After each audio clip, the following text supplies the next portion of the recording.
Via de regra, o Estado não é responsabilizado por atos legislativos, devido ao caráter genérico e abstrato das leis. No entanto, a doutrina aponta pelo menos 3 exceções. 1. Leis de efeitos concretos e danos desproporcionais. 2. Leis inconstitucionais. E 3. Omissão legislativa. E por que isso acontece?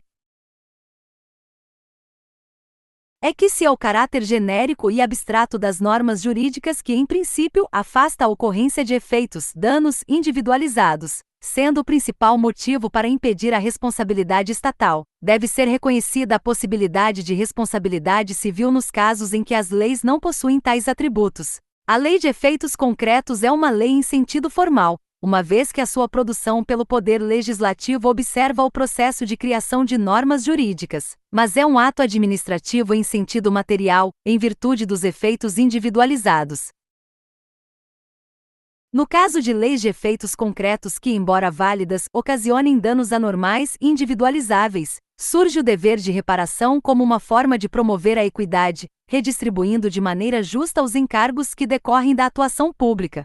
Fugiria da ideia de justiça conceber que um grupo restrito de pessoas tivesse o dever de suportar todos os ônus causados pela atuação estatal que beneficiou toda a coletividade. Trata-se da adoção do princípio da repartição dos encargos sociais, vinculado ao princípio da igualdade e isonomia.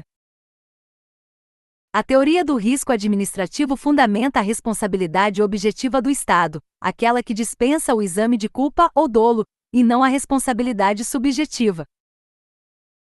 O ordenamento jurídico estabelece que o povo, diretamente, pode utilizar-se do controle administrativo para orientar e revisar a atuação administrativa de todos os órgãos, entidades e agentes públicos, em todos os poderes e níveis da federação. O controle social é implementado pela sociedade civil, por meio da participação nos processos de planejamento, acompanhamento, monitoramento e avaliação das ações da gestão pública e na execução das políticas e programas públicos, participação em consulta pública ou audiência pública, direito de petição ou de representação, etc.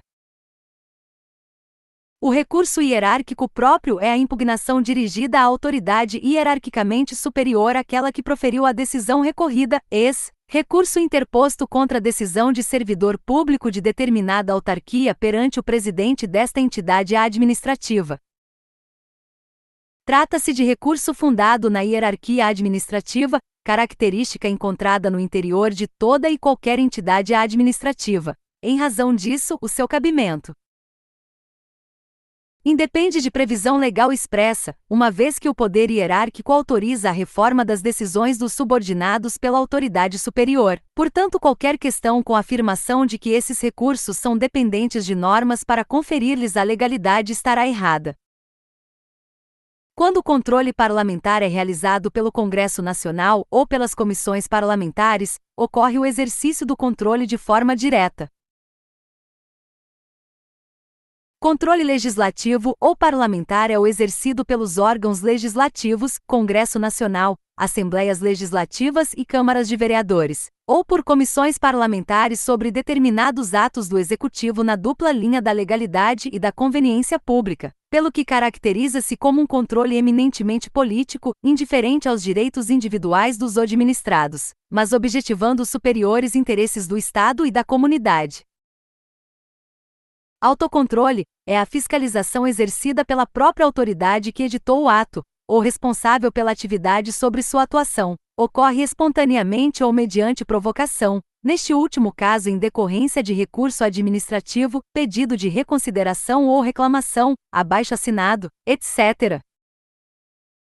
No contexto do autocontrole administrativo temos duas modalidades. 1. Autocontrole de ofício ocorre quando a própria administração revisa ou revê seus atos por iniciativa própria, sem provocação externa. Esse controle visa corrigir eventuais ilegalidades ou aperfeiçoar o serviço público de forma espontânea. 2. Autocontrole por provocação ocorre quando o controle administrativo é acionado por um pedido ou reclamação de um particular ou de outro órgão. Nesse caso, a administração é provocada a revisar ou examinar seus atos devido à solicitação de um interessado ou outro ente. O controle judicial dos atos administrativos encontra limites na análise de legalidade, no entanto, numa interpretação mais contemporânea do princípio da legalidade, tem-se admitido um controle de juridicidade dos atos, o qual é um pouco mais amplo, a fim de abranger princípios da moralidade, proporcionalidade, dentre outros. Sobre Convênios Decreto 11.531, 2023. Art. 3º, os órgãos e as entidades da administração pública federal poderão celebrar convênios ou contratos de repasse para transferências de recursos com órgãos e entidades da administração pública estadual, distrital e municipal, consórcios públicos, entidades privadas sem fins lucrativos e serviços sociais autônomos, para a execução de programas, projetos e atividades de interesse recíproco e em regime de mútua colaboração. Portanto, é falsa a afirmativa que diz que os contratos de repasse são utilizados exclusivamente para transferências voluntárias de recursos entre órgãos da administração pública direta e indireta.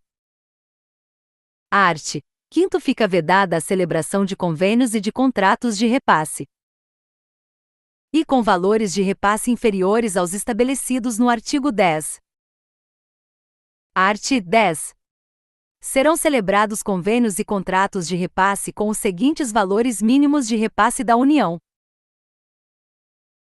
400 mil para execução de obras, e R$ 200 mil para demais objetos.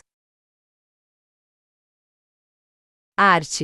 5º, fica vedada a celebração de convênios e de contratos de repasse, e com valores de repasse inferiores aos estabelecidos no artigo 10.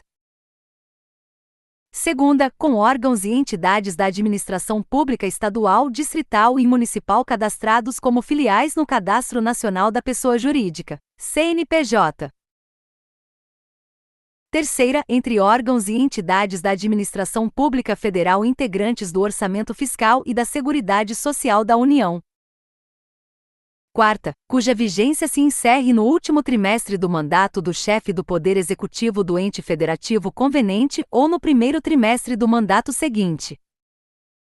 V. Com entidades privadas sem fins lucrativos, exceto a. Os serviços sociais autônomos, e B. Nas transferências do Ministério da Saúde destinadas a serviços de saúde integrantes do Sistema Único de Saúde, segundo critérios observados pelo Ministério da Saúde.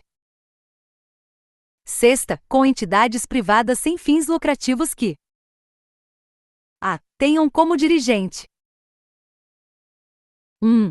Agente político do Poder Executivo, Legislativo ou Judiciário, ou do Ministério Público.